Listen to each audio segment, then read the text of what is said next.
how do you design a transition into a Bitcoin world that doesn't trigger antibodies from the government and from the central banks? Hello, I am Cody Allingham, and this is the Transformation of Value, a place for asking questions about freedom, money, and creativity. Today I'm joined by Stiven Kerestegian. For over 20 years, Stiven has been exploring the questions of design, innovation, and disruption, working with some of the world's biggest brands, including Microsoft, Lego, and recently as head of global innovation at IKEA. But since discovering Bitcoin in 2017, everything has changed. Stiven has turned his focus to applying design thinking to this new form of money and how we might use it to build a more open and resilient financial system for the world. Stiven, welcome to the show. Thanks, Cody. That sounds like an amazing mission there that you put together. Yeah, well, I mean, you've been working in this world, Stiven. You've been looking at design for some of these huge brands, and I think this question that sends a lot of Bitcoiners down the rabbit hole, so to speak, is what is money? But there's something that a lot of people don't talk about, which is the other question of this magnitude, which is what is design?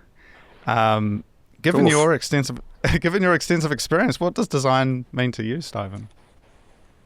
Wow. So those are two of the biggest questions that I still try to answer in my life. And then the what is money one, I guess, is one for all Bitcoiners, and the one that I've incredibly become passionate about late in my career, late in my life, actually, because of Bitcoin. But going back to the what is design, I guess that's something that I could at least try to answer from a place of confidence, being, a designer and having worked in the industry 25 years almost. I'm kind of dating myself. But design, it could be many definitions, right? Design is basically applied art. You could describe it that way. It's using creativity to do something that has an application in life or in industry. You could say design is kind of like the Steve Jobs description of design, where he says design is not just about how things look, but it's really about how things work. And I agree with both of those. I would say that design is a creative process that uses, technology and business in order to solve problems for people. And I think the part that says for people, it's probably the most important part as a designer, because as a designer, I try to be the representative of the person or the user in the participation of designing a solution, right? So you have the business people that are going to try to align with the business results and achieve certain profit. You have technology people that are really pushing the envelopes and building things at work. I love business, I love technology, but as a designer, I usually try to position myself as like the voice of the user. So representing the person that's going to be interacting with whatever solution this is. And in doing that, you basically have you always have this client that you haven't met, which is the person that's going to be using this product, service, or experience that you're designing, and you want to do good by them, right? You want to represent what's important to them. You want to understand, be really empathetic and understanding like what their life is like, what's important to them, why are they even using this product, and then using creativity in order to address that, right? To solve that. And when it all comes together, when you're able to balance, a creative use of a technology, an application of technology with some sort of business model that creates revenue and it's profitable for the people that do it, and the customers are delighted, then you could probably say that was a really well-designed product or service or experience. No? Yeah, a good piece of design in this.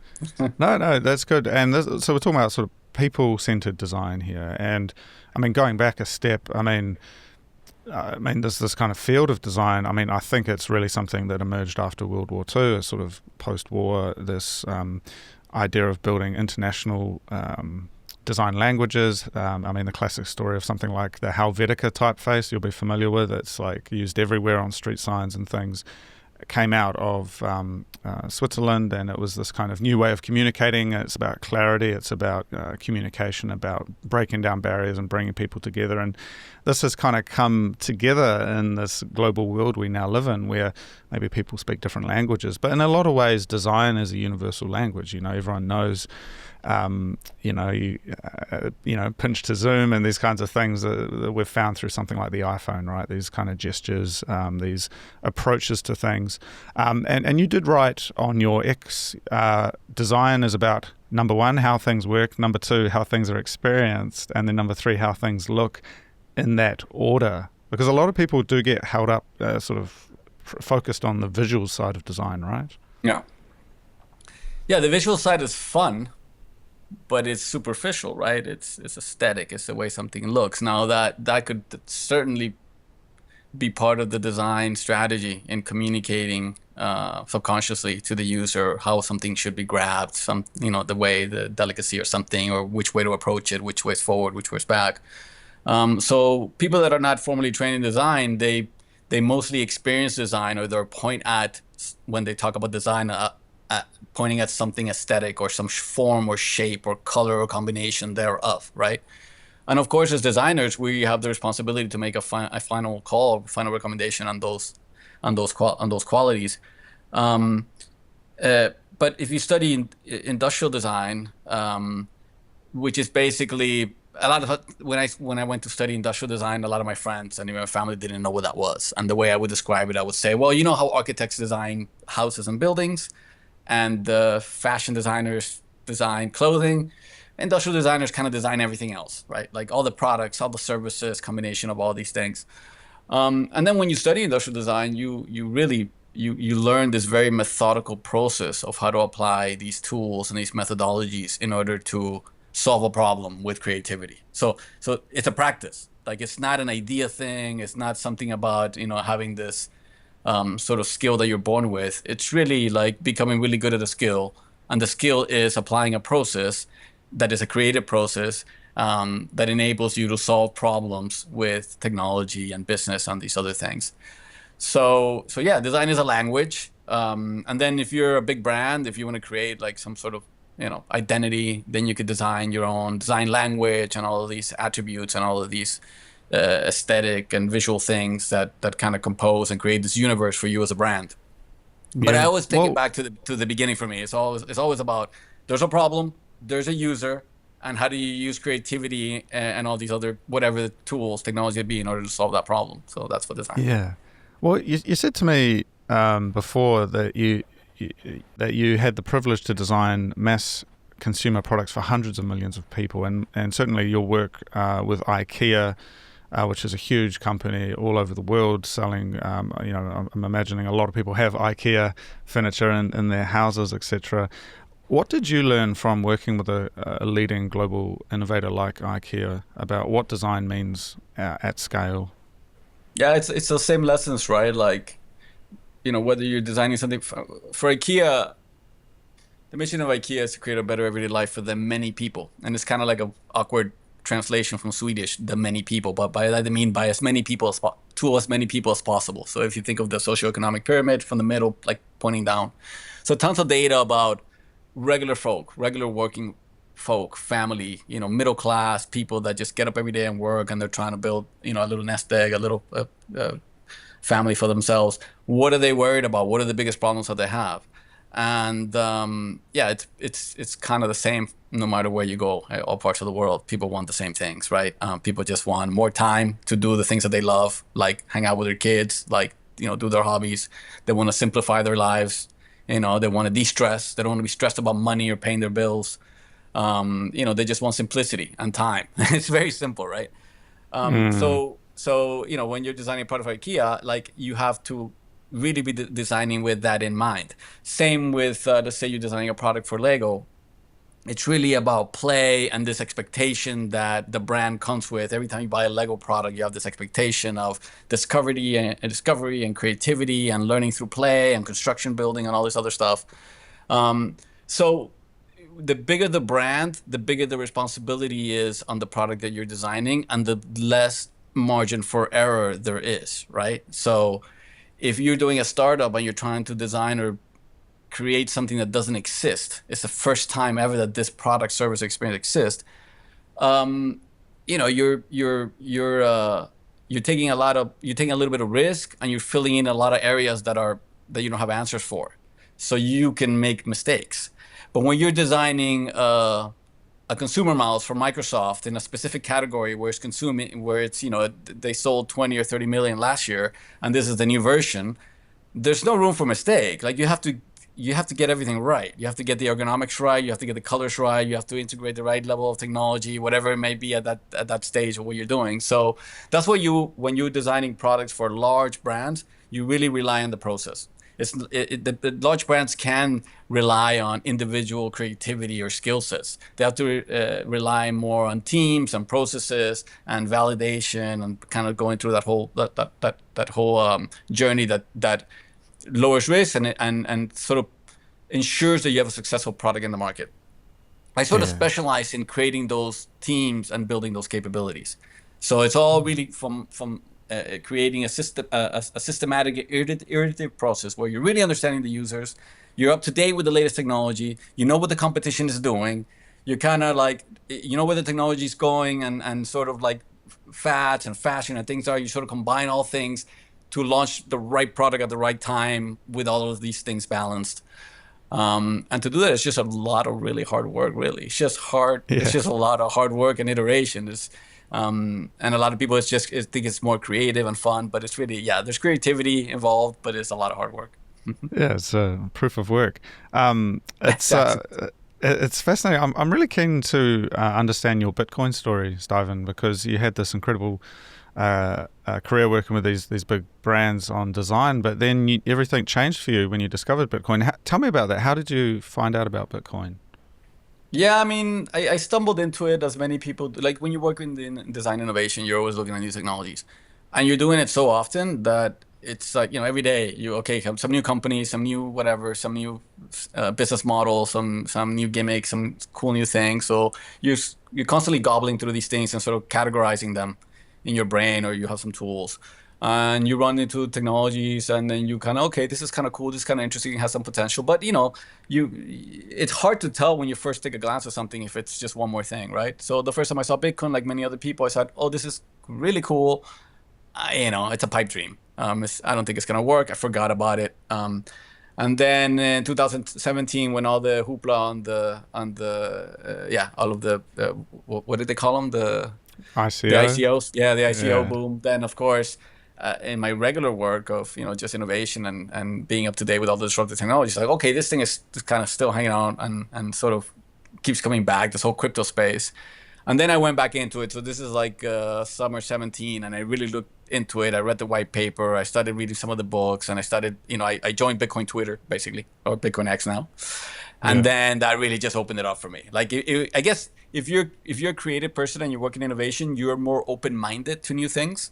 But it also, you're so curious that there's so many things to distract you as well. So that's my excuse for missing Bitcoin on the first time around. But the second time around, when I realized what it was, the potential that it had, the momentum that it had, that it grew out of this kind of embryonic stage, and it's already big enough that it's becoming more anti-fragile.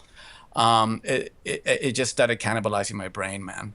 I would bring it up in every meeting at IKEA, in the boardroom, like, hey, what about Bitcoin, like payments? And it started to become, after maybe a couple of years, like an internal joke where, okay, Steven, how is Bitcoin going to fix this other problem that we have? So it was good. We got some traction, some nice projects where I was able to kind of drive Bitcoin adoption, if you will, in this giant global company. But after a couple of years, it became evident that my appetite was much bigger than whatever projects or whatever it would come up in the context of the IKEA business, and I needed to I needed to put myself in a position where, one, I could really drive innovation and design in the industry, right? So work with the companies that are building the next generation products, be able to advise and participate in that somehow.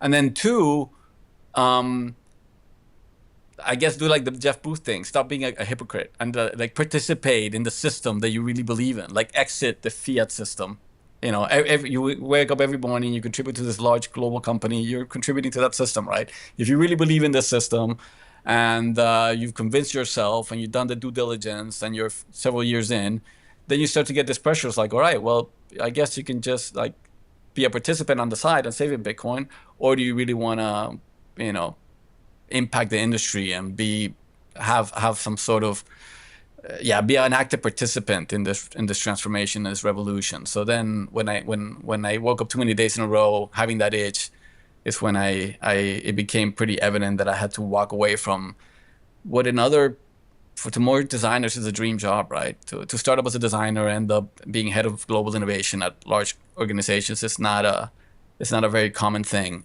for a design profile. So it was a difficult decision to walk away from basically a situation financially and work that you can see it all the way to you're retired and it's pretty stable and it's guaranteed. To walk away from that to kind of work full time in Bitcoin, but it's been a year and a half. I haven't looked back, so pretty excited to. I can't even imagine going back to the fiat world anymore. So yeah.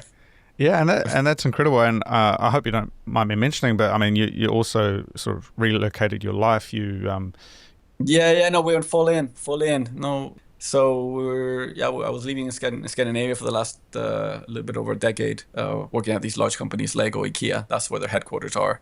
But when I decided to go full-time Bitcoin, also I'm originally from Latin America, born in Chile.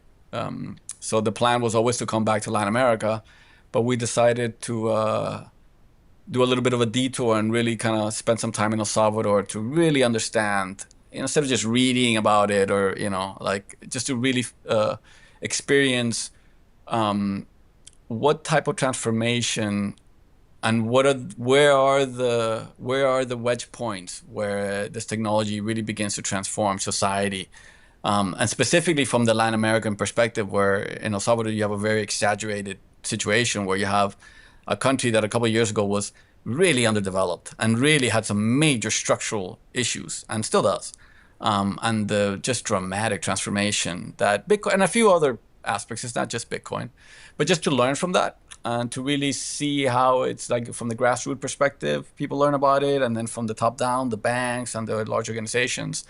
And this is really just like a learning step for us before we relocate a little bit further down south, in the Patagonia in Chile, and that's where will be the epicenter of all our Bitcoin work. So we'll be focusing our work in Latin America and South America. That's incredible. So you're doing, in a sense, people-centered design here, where you're doing research on the ground. I mean, what have you learnt about Bitcoin while you've been in El Salvador? Oh man, so much. There's a lot of there's a huge gap still, right? Like, so you come to El Salvador, you go to El Zonte, you go to Bitcoin Beach, and there's a couple hundred vendors that are accepting Bitcoin, and there's all of this interesting expats and people from overseas, from Europe and the US, that are hanging around, and they're having all these very sophisticated conversations. But if you just grab a regular cab from the airport, not one of the Bitcoin cabs, and they've heard about Bitcoin, they've never used it, but I still orange bill my taxi driver every time I come home from the airport. So there's this huge gap, right? Like, there's a country where all the students from third grade up are being educated, are getting this financial literacy education. They're learning about AI, they're learning about Bitcoin. So you have this wave of really that's going to be amazing to see when these kids get old, and that whole wave of kids that are being, taught these skills so early on. So you have that, which is amazing. And then you have the people that are involved in the Bitcoin space, but then you have a lot of people sort of stuck in the middle that are, they haven't had a lot of experiences where they trust the government and good things happen, or change provides something positive. So they're very tentative, right? But slowly but surely, just in the year that I've been here, 7 months, you see the change, man. You see the advancement. It's just that you can't ignore it. Like, just infrastructure, like everything, like every bridge is being fixed. Like it's just cleaner in the street. The advancements in the stuff that they're doing downtown. There's just energy here, man. Like, when you just talk to people, they have this hope. They smile. They feel enthusiastic about whatever it is that they do. So that's pretty rare. I lived in Scandinavia. It's a society that's known as being very happy, but people are very closed, and it's a very kind of lonely kind of society a little bit. People are not very social. Everything's structured and organized. Here, there's very few things that are structured and organized that work well, but the attitude is off the charts positive because people see the trajectory of the change. So there's a lot there. There's a lot to go when you think about like, okay, um, a country makes Bitcoin legal tender or they open their arms to Bitcoin. It'll take decades for that to penetrate society, right? So I think it's a great pilot to learn of what works. And I think an important job to do is to identify what works here and then spread it, right? Take it to some of the other countries in Latin America. And we're involved in some of those activities with Bitcoin Beach and some of the other circular economies that are coming from here. So yeah, a lot to learn. It's all new. It's exciting, man. It feels exciting because it's something unique. It's not something that is top down from a marketing campaign or some. It's just kind of like this very real thing. Yeah. Well, pulling on that thread, something I wanted to ask you about, as we mentioned before, my background is design as well, and I respect and understand these processes. But there's also this kind of interesting aspect of emergent systems, and we're looking at a technology that some aspects of it are kind of unchangeable, some aspects are locked in, other layers and other aspects can be designed for and improved and changed. And then there's also this market out there that's kind of pushing and pulling, and it's a global market, and we might think we have the answer, but actually, it goes somewhere else. And there's this interesting dynamic, which is quite different to designing a product for a company top down, as you say. And so I wonder if you've reflected on this way, like open source projects and design can kind of come together in an emergent way that also has maybe aspects of design thinking involved. Yeah, I mean that's a super interesting topic because one of the things or the realms or design or innovation that I became known for was, this aspect of open innovation. So open innovation became kind of a hot topic, maybe 5, 8 years ago, and one of my job at Lego was senior manager of open innovation, really establishing that practice. What does it mean? What is the practice of open innovation? How does it work? And what is the difference between open innovation and traditional innovation? And it's interesting because it really aligns with the question that you had around Bitcoin. So traditional innovation in a corporate sense is you hire a team of engineers, designers, or creative people, innovation team in order to create the future products and services, right? Or to solve whatever business problems. And then that team is responsible for it, and the innovation comes from that team. Open innovation is when that team kind of creates methods, tools, platforms, ways for other people to also participate in the innovation process. And the other people can be other people in the company, right? Like regular executives or other people that are not tasked with innovation or design. Or it could actually be the customers, or it could be industry, it could be competitors, right? So when it comes to so one of the most successful projects I did for Lego was this platform called Lego Ideas, which is a crowdsourcing platform where Lego basically flipped the model of like we design all the cool Lego sets and you buy them, to tell us what Lego sets we should do. You design them and we'll make them for you. And so basically the fans become the designers of the Lego sets. And then there's a financial incentive and all this other stuff, right?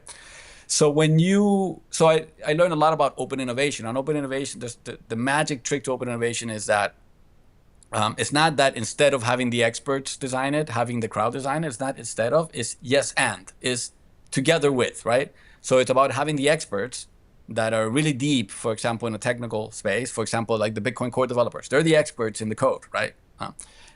But designing the design process and and almost having like a transitional design process where in the process you invite the different stakeholders to participate, therefore becoming part of the design process. So doing an open innovation approach.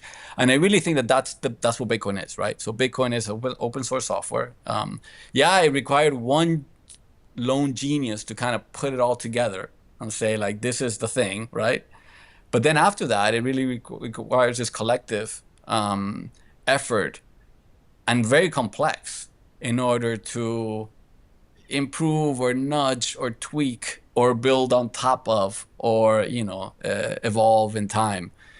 So it's probably the most important open innovation project in existence today, behind the other kind of open source projects it replaced. And not only is it the biggest, it's the most important one, right? Because it's about the foundational layer of value. So yeah, man, I guess I would say that there is a role for the design process, the open innovation process, the collective design process to play in the Bitcoin protocol. And I hope that someday that becomes part of the conversation a little bit, especially with the recent topics that are going on with the op returns and all this other stuff. Like, Yeah. who owns the where's the center of expertise, right? Is it Yeah. core, or is it the Well, community, or is it everybody, right? if I can pitch maybe a little bit more complexity to that question. So, obviously, you have the protocol and kind of these base open source layers, but of course, there's an ideological component, which is that everything built upon that should be open source and private and all of these kind of attributes that maybe we think are important, and that leads to this kind of push and pull where businesses building at higher layers are also expected to be open source, and they're sort of, there's like a social narrative, and that reality though that we see is that a lot of people are using exchanges, they're using things that are basically traditional businesses built on top of Yep. Bitcoin, and maybe we think, that's not the right way, you should self-custody, all of this stuff, right?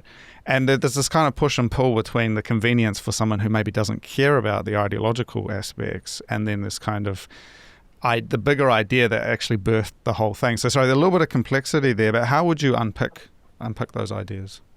It's just that's the way life is, right? Like you if I were to design a product for me, and I am a single super sophisticated designer living in a New York lofty studio, and I might have some rendering, some visionary or idea of how I'm using or interacting with this product, right? But the reality of it is that it's probably a couple with some kid that's crying, and the food is there from last night, and it doesn't look the way that you ideally visualize it in your head, right?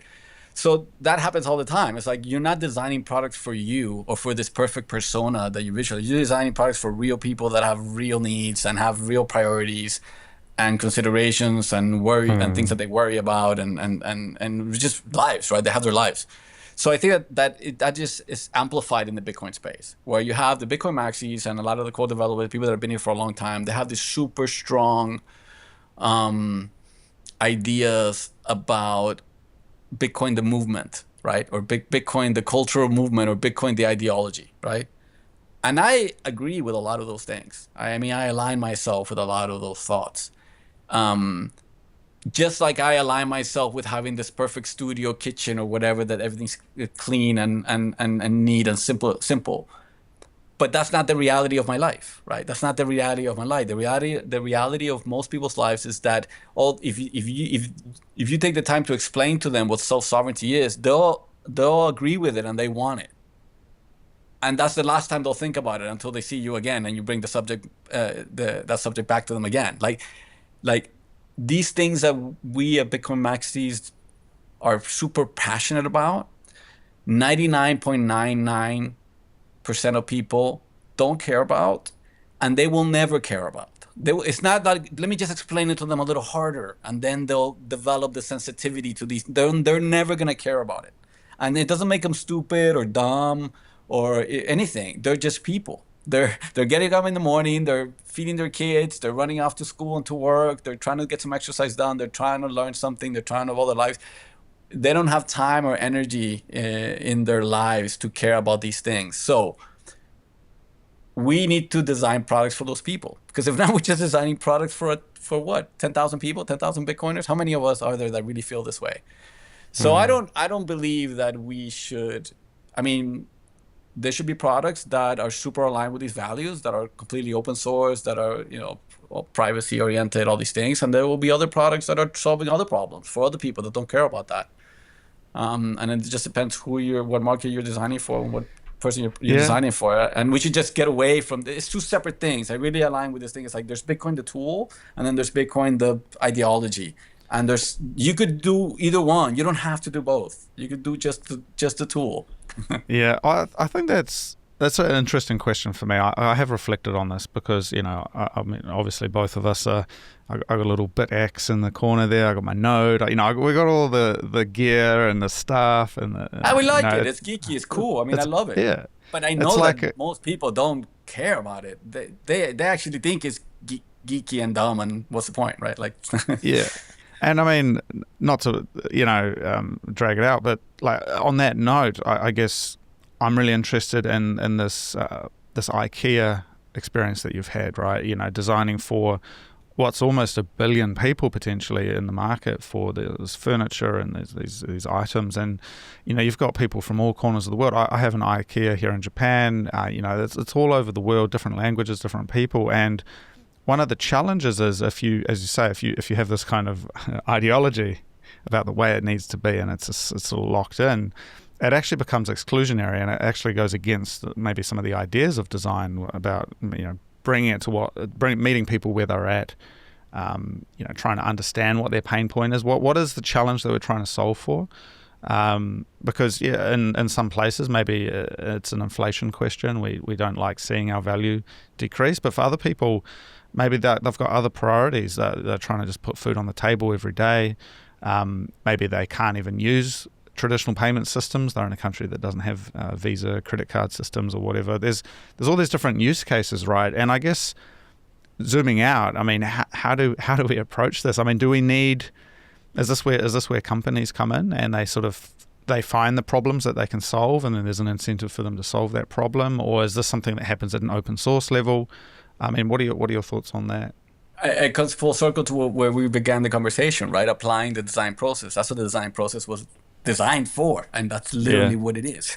It literally is the process of understanding what problem people have, an industry, a society, whatever customers have, and then designing the most appropriate solution so that they love it and they pay you for it, right? So again, if we're saying we're doing that, but only under the vision of this ideology, then you're not doing that, right? Because then you're filtering everything. You're assuming that they have the same whatever hierarchy of whatever of thought or priorities that they have. So again, Bitcoin is a tremendously powerful tool.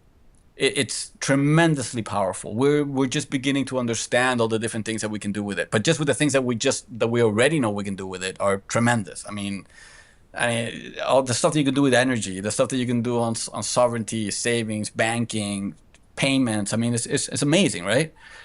It's not enough. You have to wrap it in a really beautiful, simple, usable, functional product, and you have to communicate that product in a very simple way that really aligns with whatever problem or whatever incentive some person has. So design, that's what design does. It's like, okay, well, what are we trying to solve? We're trying to, save people time or save people money or a combination of both, or make payments easier or whatever it is. Communicate that in the language and from the perspective of how those people are experiencing that problem. Right? So those people will never use some of the words that many Bitcoiners or founders use to kind of explain their value proposition to the world. Oh, we're trying to build this, blah, blah, blah. So people are like, I don't even know what those words mean. Yeah. So I think it's about that. It's about sensitizing the founders and the people building in Bitcoin with these proven methodologies, with these processes, which are just really understanding the customer, applying creativity and technology on these things in order to design better products. So the products are not going to compete. They're not going to outcompete the status quo just because Bitcoin is better technology. They have to also have equally or better UX, experience, communication, product market fit, all of these things, right? So you have professionals that know how to do that, and you got to bring those professionals to Bitcoin. Yeah, well, it's interesting. I mean, one observation I've made, certainly from a creative lens, is that Bitcoin is heavily it's an engineering, it's a geeky kind of a thing. There's a lot of tech, and I mean, it's gotten a lot better over the last few years, but even some of the stuff that we do, I would consider maybe more infrastructure stuff, running nodes and running mining equipment. There's a little bit of geeky kind of technical knowledge, or quite a bit of engineering knowledge needed to Yeah. kind of get into that world. But I just want to come back at the beginning. I mentioned like Helvetica, this font, this typeface Yep. that came out of Switzerland. Everyone's maybe familiar with it. It's what you see on highway signs, and it's a little bit apocryphal, but sort of the story of that is that it replaced a lot of the Gothic script and the sort of big, fat, writing they used to have in Germany and Switzerland back before the war, and it became this very clear, universal kind of language. And I wonder whether, just zooming out a little bit, the real big piece here, we're asking this question about money. And money is intrinsically linked with the state and the government, and this kind of bigger question of value. And so we're in this interesting place where there is necessarily, though, to understand Bitcoin, there is an ideological project there, which is, well, what is the role of the government and the state in our money? And it kind of, in the same way that Helvetica asked the question, well, what was the role of Germany, during the war, and what was this role of like miscommunication basically in Europe that led to this whole movement of what we see now basically with Europe as this project. In the same sense, I think Bitcoin prompts this question of like, well, what is a world without state money, without the state controlling money look like? And so it becomes a political, ideological question. And I just wonder, I mean, how do you work with these things? Because I don't know if it is just a product like designing a lampshade for IKEA, which doesn't really have a political power, if you know what I mean. Like it's always going to butt up against the government. And how do you square that? Yeah, it's that kind of like question? more layers of complexity to the design challenge or the design problem, right? So Yeah. I have this presentation that I give. It's really about the 20, 25 years trajectory of me as a designer. Like, what were the material that I was designing with 25 years ago? Well, 25 years ago, I was designing with molten plastic, like injection molded plastic and circuits, right? I was doing consumer products with that. But then the internet came and all this digital, then you were designing with like bits and pixels and all this kind of more interactive and servicey and interaction stuff. And then lately now you're kind of designing, and this is kind of sophisticated conversation, but you're designing with data, right? And AI. That's really what you're designing with. That's the most kind of like the most sophisticated material to design with, is with data and AI, and you can do really sophisticated, product services. And then I say, like, then you have Bitcoin. Then you can design with Bitcoin. Like it's almost it's not instead of all these things. It's yes and, right. So injection molding and circuits and networks and bits and pixels and data and AI and Bitcoin, right? So then the level of complexity is like, what does it mean to design with Bitcoin? So yeah, you're kind of like everything, right? So it's not just the material and the digital stuff. It's kind of like it's a new asset class. It's a new material class to design with, right? Because imagine you design a product that is Bitcoin compatible. It means things what that product inherently does is something that no product ever in history could have inherently done, which is it's compatible with everybody in the world. Everybody in the world can buy or sell this or transact this thing because you designed it with this new amazing material, which is Bitcoin, right? So I would say that, to your question, there's many more layers of complexity of how you're designing. So with Bitcoin, yeah, you could design how it makes a payment faster or some compatibility or yeah, it's universal, whatever it may be. But also you have to maybe how do you design a transition into a Bitcoin world that doesn't trigger antibodies from the government and from the central banks? Like, how do you design? This is a term in design called transition design. So you're kind of designing the steps. You can't go to the final finished new version because it's too much and the world's not ready and the technology is not mature enough or whatever it may be. But you're designing transitional steps for that. And when it comes to Bitcoin, man, this is such a compelling conversation because I worked at, I don't put it in my resume because it was only a year, but I worked at Kodak for 1 year. I was leading the innovation department at Kodak for 1 year. Kodak invented the digital camera, right? And this is known, right? And then they put it in a closet because they had this amazing business selling the film cameras, right? But there's nothing that Kodak could have done to prevent digital photography from taking over. It was just kind of like, okay, well, we'll milk it for a little bit and we'll make some money and we'll delay as we make money here. But when you think about Bitcoin, what it's replacing, it's not replacing like when you think, okay, what replaced Kodak? Oh, okay, it was a combination of Facebook and whatever in the film industry, it was Netflix and all this stuff. But when you think about like Bitcoin, what is Bitcoin replacing? Shit, man, Bitcoin is replacing or is disrupting the most powerful institutions in the history of the world, right? So central banks and central governments, right? Um, Yeah.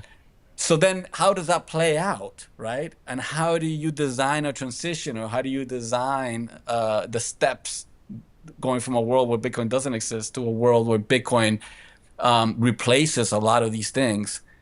I mean, the answer is we're living in it, right? And it's impossible for a designer or me to like step back and just see it happening. It's like I want to, I don't know the Yeah. answer, but I feel that I need to participate in figuring it out.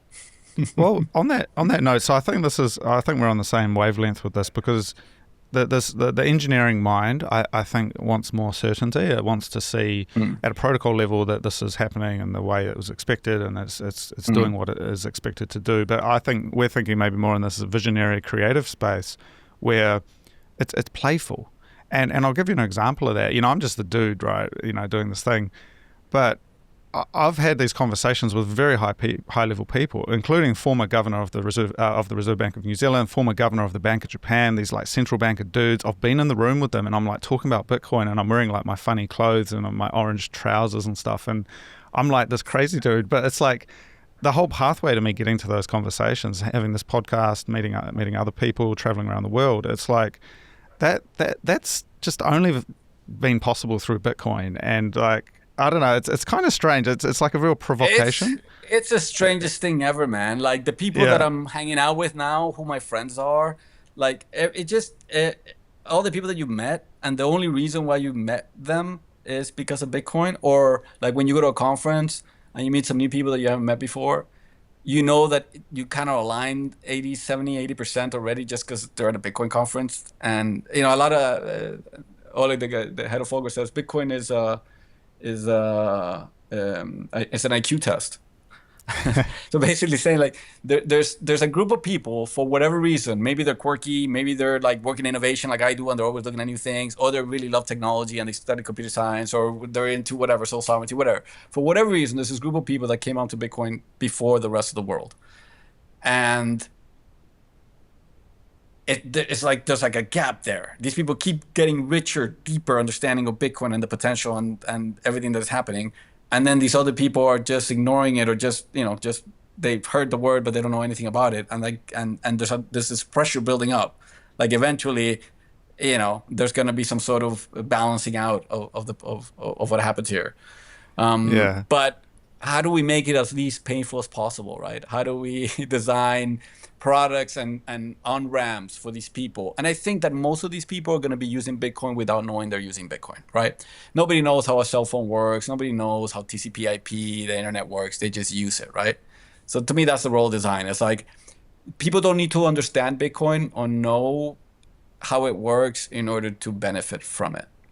Yeah. Well, I mean, pulling on that thread. So as I mentioned, I've met these people, I've had these conversations, and it's been very interesting because there's something, and it kind of maybe echoes your work with Lego in a sense, but there's something very playful and provocative about it, but not in an Mm-hmm. aggressive way. It's more like, I enjoy kind of floating between these worlds and meeting different people. And obviously Bitcoin is fun to hang out with, but it's also fun to go, I go to the press club, I go to meet with different people in the legacy financial world. I have these conversations, and it's kind of like I can see that they're constrained, and they've got this sort of straitjacket on that's sort of holding them in. And in a lot of cases, it means they can't see what we see. And the interesting piece, though, is that a lot of that kind of the regulation or the actual fundamentals that are stopping them from changing what they're doing, say there's some legal restrictions or whatever, those things can be changed. They just take time. And so there's this kind of process, this social process. And so I'm a big believer in communication and meeting people where they're at, because in a lot of cases, the people maybe haven't made the jump to Bitcoin. It's because they can't just yet. Their company won't let them do it. The laws of the country they're in won't let them do it in the way that they would want to do. And so there's this kind of social process where the more you socialize it, the more you disrupt it, you become like a free agent who's kind of just like, hey, what are you guys doing? And it's kind of playful. And I think you see this with like the fashion and the conferences, and I mean it's quite eclectic, a little bit hippie And in a I don't know sense. if that plays for or against it, right? Because I Yeah, work with quite closely with Plan B Network. And you're familiar yeah, with these guys. They do Bitcoin yeah. education and they do events. And they have Giacomo, who's a fantastic ship poster, as sort of the head of the organization. And they have this quirky kind of branding and identity, right? That is kind of, cyberpunkish, but kind of weird and kind of teenagey. Like it doesn't attract a lot of serious people, right? Like if you're a serious entrepreneur or in finance, you see some of these kind of bigger voices in Bitcoin, and maybe you're trying to figure out like what is it? Like these guys, are they just quirky, or are they nerdy, or they're just cool and I'm not cool, I'm not in the crowd. So I don't know. I think that's something cool about Bitcoin. If you know it, you know the memes and everything. But if you're outside and you know anything about it, and that's one of your first experiences with it, it could set you back, or maybe even not be a very attractive first Or impression. maybe this is where, yeah, I understand. Maybe this is where people like you and me can come in, or maybe creative people, because I do enjoy floating between these worlds, man. And as I said, I got the thing going, the Bitcoin angle, but I'm also very comfortable and I enjoy talking to people. I think in a non-judgmental way. I really think it's just important to talk to people, what we would call normies. But even then, I think that label, it's sort of, I don't know. It's interesting when other so-called subcultures refer to people outside their group as normies, and you see this in a lot of other worlds. And it's kind of like, hey, some people, as you say, they're just busy with life. They haven't got time to think about this thing that they have to put on their computer, or this, the software they got to download.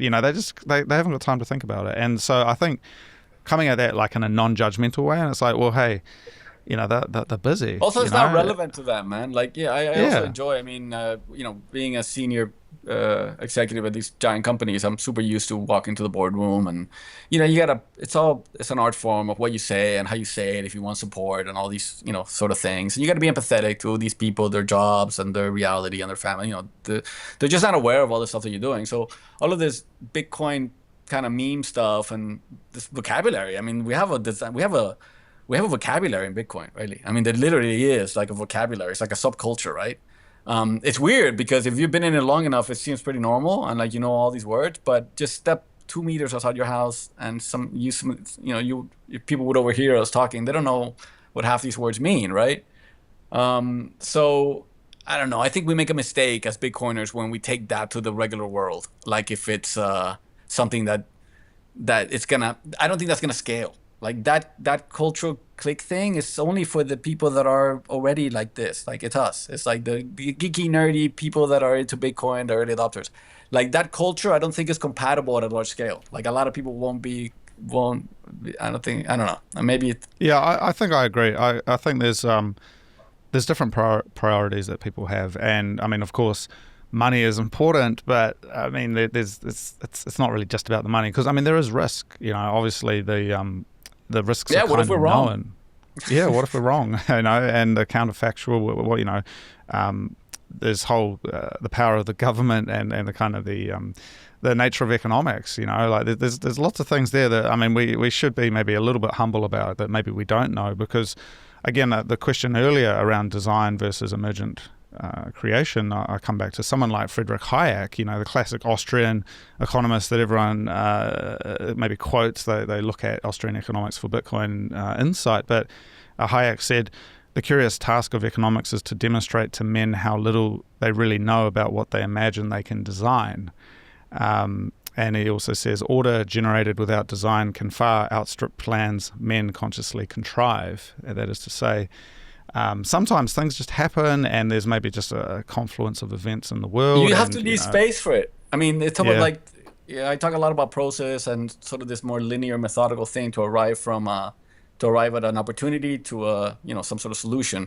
But inside that process, there's a lot of iteration and there's a lot of room and space for serendipitous discovery, if you will. And when it comes to, like I mentioned before, the open innovation, that's what it really drives on. Because when you have an internal, very high performance team that's doing something very specific, it's more predictable than when you're inviting other customers, other people to participate. You will you will inevitably discover or things that you could not predict will happen. Like somebody will have a problem that you didn't even weren't even thinking that Bitcoin can solve, or somebody would have some sort of creative approach or seeing something that nobody else could see before. So I guess what I'm saying, what I want to say relative to your question was, for Bitcoin, because it's such a new thing and we don't have many things to reference or compare it to, I think that anytime we make a design or we have an opinion about it, we have to do it with kind of like the space for wiggle room for like learning. So Yeah. I think maybe I'll quote Jeff Booth again, but like strong opinions weakly held. So you have a strong opinion, this is my vision, this is what I want to do, but I could easily be convinced or see something new that will open my mind and change my mind. So sort of that's the way I would approach design with Bitcoin, because we don't know what we don't know, man. And so far it's just all it's done is surprise us, right? So I don't think it's going to stop doing that anytime soon. Well, and I think the other aspect just on design is looking at the environment in the sense of what is the lay of the land, what is happening out there in the world. And I don't know about you, I'm starting to get this kind of feeling that maybe there is a bit of a bubble with basically the whole stock market and the whole AI thing, in a sense that maybe the things are being pumped. And I could be wrong, but say there is a huge bubble and basically a lot of people in the developed world have their wealth tied up in stocks and the stock market. If we were to have a hypothetical situation where that thing blows up, the magnificent seven major companies that run the whole thing basically, that goes, and then people are like, hey, we need something hard, we need hard money, and we see those people suddenly sort of come back into gold, Bitcoin, those kind of hard commodities.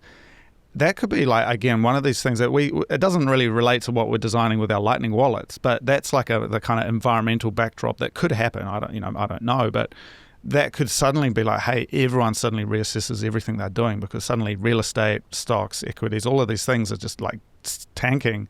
They need somewhere else to go, and that's like the hard money moment.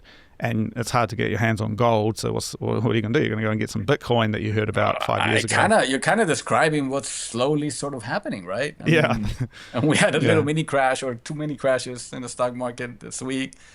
I mean, yeah, it's a good question. Like, how do you change your approach to designing in a world where Bitcoin is this tiny little thing, 1% trying to break through, trying to like make a case for itself, to a world where like shit, everybody has Bitcoin and we're just kind of on our heels trying to come up with the products and the things to service these people that, So a lot of the Bitcoin companies today, their whole value proposition is convincing people why they should even consider Bitcoin, right? Yes. It's not about like, here's the best way to manage your Bitcoin and all this other stuff. So I don't know. It's that's why it's the most exciting space to be designing in, man. Like, not even AI. Like, seriously, like AI, yeah, sure. AI is super interesting. You can do so many things. What I find, I just came back from giving a talk to the Chamber of Commerce in Chile. And they had all the talks, and every talk had something about AI, right?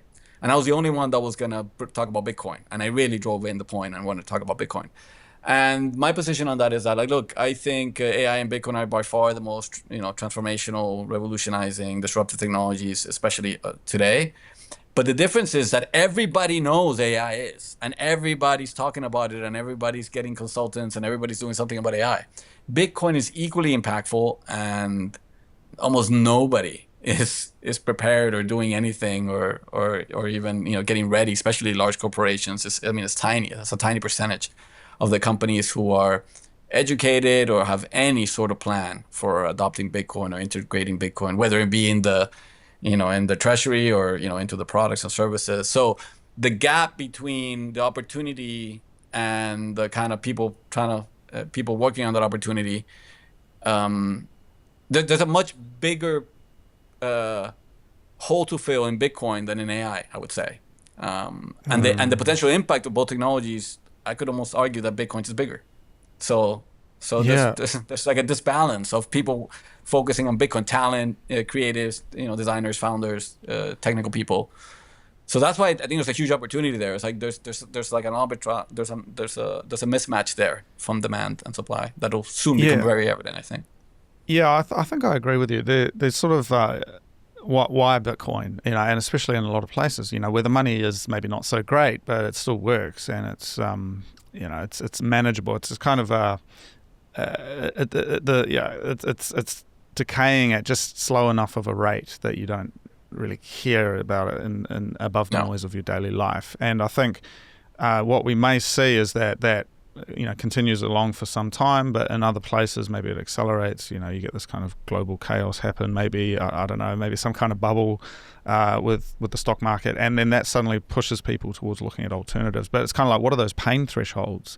And this is quite common. What is the threshold at which someone will change their actions? And often there is a stickiness, a bias towards the status quo. And there's this, you see this, people get a bank account when they're a kid or when they're a young person, and it's generally going to be the one they stay with, at least up until recently. It's because the friction to change is higher than the value of changing between banks, right? And so there's these kind of models can be applied as well. At what point? Is it 10%? Is it 15%? That is your threshold that you're going to say, hey, I'm going to suddenly look and be compelled to look at an alternative. And again, I think that because it's fluffy and fuzzy, it's kind of hard maybe for an engineer to be like, hey, that's where it's going to happen. But I mean, this is the nature of society, right? It's kind of fluid and changing and dynamic, right? Yeah, and how do you design for those things? Again, so that example that you gave, the first bank account, right? Yeah. Just that's a full-blown product in the regular normie world, right? Like a company that says, hey, we have this product that any kid anywhere in the world can create a bank account for free that lasts forever, and anybody, their relatives or anybody, can deposit into it, and when they turn 18 they could have this money. That you could literally do that with Bitcoin in a second, right? That's just part of the Bitcoin's base functionality. That could be a business in the regular world. There's probably VCs that will still be funding some sort of business idea like that, right? Yeah. So the opportunity is so obvious and great that it's kind of hard to okay, well, what opportunity do I kind of go after, right? With Bitcoin. So it just changes things so dramatically that that's why it's a change of paradigm, right? It kind of forces you to okay, well, how do I interact with this thing? But the one thing that from my perspective, from my level of expertise, is okay, whoever you're designing for, whoever these people are, they're people. So they experience products and services through convenience, through simplicity, through delight. That's never going to change. That's always going to be the case. And they're going to prioritize choosing a product or buying the service or whatever it be relative to the priorities and the things that are important in their lives, right? And design is the formal practice of understanding that and designing solutions for that.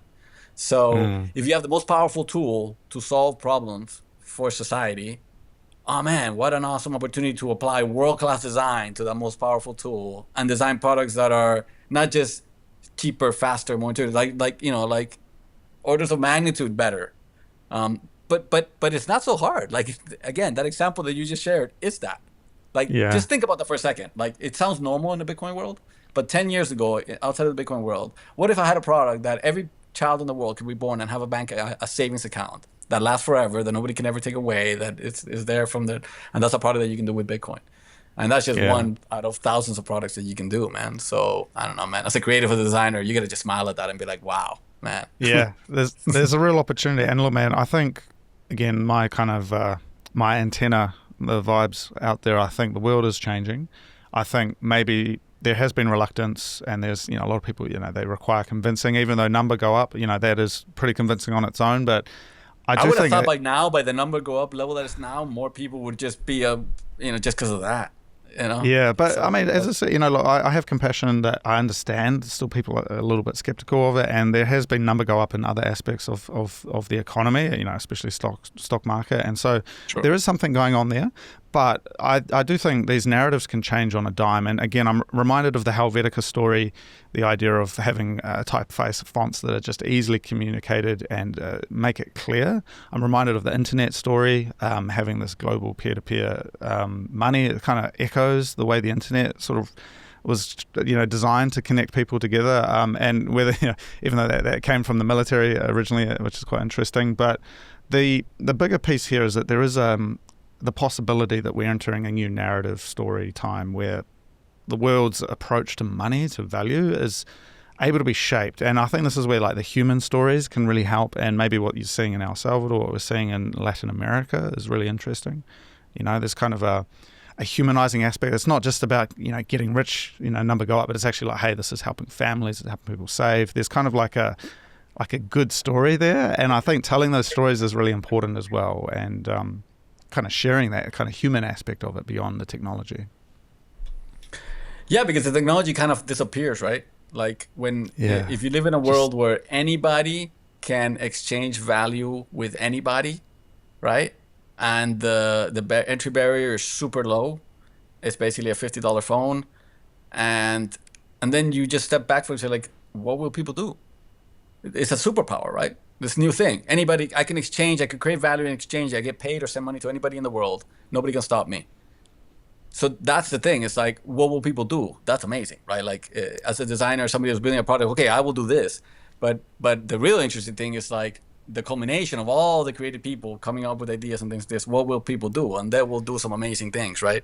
So, what can we do to help people do these things, right? How do we highlight these new superpowers that are enabled by Bitcoin? How do we make it easier for people to realize the power that they already have because this technology exists?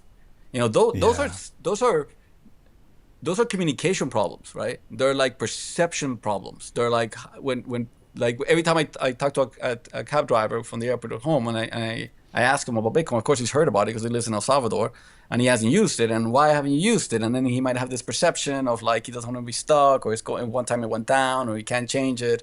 And at the end, it's like, oh, because you don't know about this other app or whatever, Blink. You can have your dollars, you can have your thing, you can have it there. And in 3 seconds, he downloaded a new app. I paid him in that new currency, and all of a sudden he's onboarded. So it's just really like that had to do exactly what you said, like meeting him where he was at. Like he heard some government campaign, he went to something, but he never had like a one-to-one conversation with somebody that just simplifies it. And here, give me your phone, download this app. Okay, here I just sent you some Bitcoin. It's that easy. Like, I was intimidated. I thought it would be way harder. I thought I had to learn. I had to know about all this technical stuff. It's like, no, you can just use it. So I love that, like filling in that gap. Like, how do you design experiences that provide that experience at scale to people? Yeah. We haven't cracked it yet. Yeah. No, it's exciting times. And I think there's sort of a, there's a mission statement in what you just said, making it easy for people to transfer value between each other globally without trusted third parties. It sounds a little bit like the Bitcoin white paper, actually, as a mission but then statement. You realize you could never do that before. You could do that right now. What will you do? Right? Yeah. What will you do? What will you sell? What will you exchange? Yeah. What we do. Yeah. So look, man, as you say, Bitcoin, it is a superior technology, but it does not mean that we can skip the design thinking. There's a lot to discuss. There's a lot to talk about, and having our best people on it, having our brightest engineers, our best designers, our best leaders, putting the time and effort, like you've committed your time and effort to working on this. I think it's an incredible time, very exciting. But Stiven, if people want to follow your work, they want to see what you're up to, I mean, where do you want to send them? Not much. I'm pretty private. Like, I mean, I'm not really a content producer, but I'm on X, Stiven Hey. Maybe you put it in the footnotes in your show there. And then I have I do strategic consulting, so for design and strategy and innovation. But I also have a design agency, which is a collaboration with a buddy of mine who had a fantastic design agency, and I orange built him. So we said, you know what? We were looking at all the design companies, and he's my friend Alfredo. He's a master brand builder, brand designer. He was like, the one thing that all these companies have in common is bad design, bad branding design. So we said, all right, well, let's create an agency. So we created Chaos, it's CAOS.global. So we have an agency to help Bitcoin companies at least get that part right. Their branding, the logo, the communication. And then I do more strategic work one-to-one. So, but feel free to reach out, design at Stiven. That's awesome. Thank you. And I guess you mentioned you're going to move down to Patagonia. What's next on your radar? What's on your horizon? Yeah, so the idea, we're going to set up camp in the small little town of Puerto Varas, which is in the Patagonia where we're from originally after 12 years. And the idea is to create a Bitcoin epicenter there, a little Bitcoin community, little circular economy, engage in education. We're doing partnership education with some of the local universities. And then also, orange pilling as many people as we can, Yeah. both in different aspects of society. So we're working with artisans, it's really teaching them about banking and self-sovereignty and how to save, working with small companies to see the benefits of Bitcoin adoption and things like payments and things like this, and also working with large organizations like universities and family offices. Again, all the same, education about Bitcoin, why Bitcoin is important, to a little bit of how it works, and 3, what can they do? How do they act? How do they start participating in with Bitcoin? Yeah, that's awesome. Well, look, I really appreciate your time, Stiven. It's been really interesting to talk design thinking and how we can apply it to Bitcoin. And thank you. Thanks so much for your time, Cody. It's a pleasure to talk.